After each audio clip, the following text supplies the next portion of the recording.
Is there any better way to kick off a show than jumping straight into the DC world of comics? So let's head to the bottom of the ocean and to Atlantis, which is actually just Leicester Square, where Ross Goold is on the red carpet to catch up with the stars of Aquaman. So I'm here tonight on the blue carpet. I'm going to be fishing for gossip, and here's hoping I can make a splash at the world premiere of Aquaman.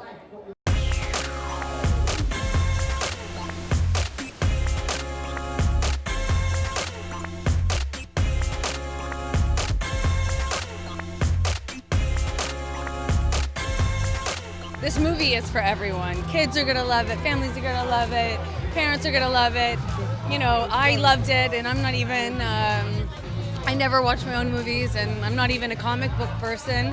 And this movie is an action, adventure, romance, I mean, comic book, fantasy, it's everything. It's been 5 years in the making, buddy. So it's, it's a little surreal right now, but I'm gonna wait to see it with my babies.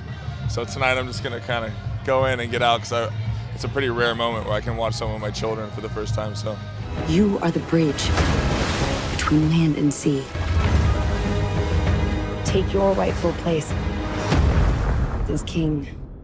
It's action-packed. I mean, I was injured a lot, and my stunt guys were injured a lot. So that was definitely the most challenging. But then I think the greatest part is it was summertime and I had my babies with me, and they got to be raised on set. And so that's a really cool thing because obviously I do a lot of things that kids aren't allowed to watch. So I play King Orm, who's the king of Atlantis, the younger brother of Arthur, who's Aquaman. So I basically want to. I'm really angry at the surface world for destroying my oceans, rightfully so.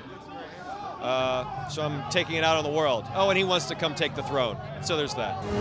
It would bring destruction. But in the hands of the true heir, it would unite all our kingdoms, above and below. Well, it may be battling the tide of mixed reviews, but Aquaman is actually uniting audiences across the 7 seas. That's another one. The 6th installment of the DC Extended Universe is due to splash onto the big screen in North America, but it's already storming worldwide box offices. So, here's ex-RAF Ross Goold with his take on the fishy superhero in search of a throne. Legend has it that one day, a new king will come, who will use the power of the trident to put Atlantis back together again. This is the exact spot that Volko gave me my first swimming lesson. I already know how to swim. Not even close. You have to forget all the teaching of the surface world. Go deeper. Uncover your Atlantean instincts. So it's here. The movie that all you land-loving DC fans have been waiting for, Aquaman. Does this movie sink or swim? Will it have you hooked? That's exactly what I'm here to tell you. The film follows Arthur Curry, or soon-to-be Aquaman, our half-human, half-Atlantean hero, on his journey to claim the throne of Atlantis from his evil half-brother, King Orm, who is hell-bent on waging war against the land above as revenge for the damage that we have done to the sea. Now that's the basic plot. Let's delve a little deeper.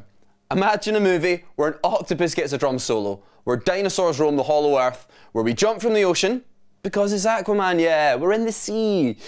But then we end up on an Indiana Jones-style adventure in the desert. Wait, we're in the desert now.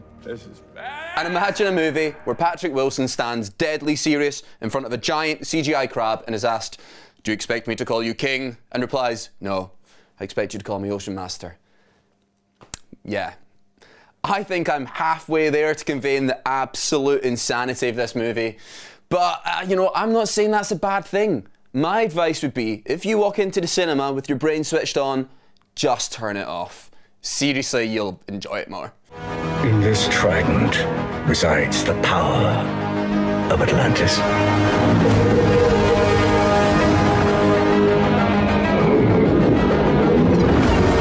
If you seek my power, journey beyond the edge of the world to the hidden sea. This movie is crazy, but it's a lot of fun. The CGI is mad, but it's impressive. They've made full use of the possibilities of the underwater setting, and the action scenes are pretty cool. If you like action scenes, then definitely watch Aquaman, because there's a lot of them in this, and I mean a lot. There's some pretty cheesy lines delivered throughout, and the director, James Wan, hasn't shied away from action movie stereotypes. The cast do well, but obviously some make more of a splash than others. Hey, wait! What? Should we have written it down first? I memorized it. Didn't you? Oh, yeah, totally. Jason Momoa is Aquaman, and Patrick Wilson is King Orm are the standouts for me. Amber Heard is, she's good as Princess Mera, but I just didn't feel the chemistry between her and Jason Momoa. Maybe others would feel differently, but I just wasn't feeling that connection. Aquaman, I think, was always set to get some bad reviews with the stick previous DC Extended Universe movies have got. That would be unfair though. But what you want to know is, was Aquaman really bad, or was it salmon else? It's not a great movie, but it's also not a bad movie. If you want a fun, visually amazing movie for all the family that's packed full of action and is frankly insane, then do you know what? Go and watch it. On a scale of 1 to 10, it was a solid 6.5.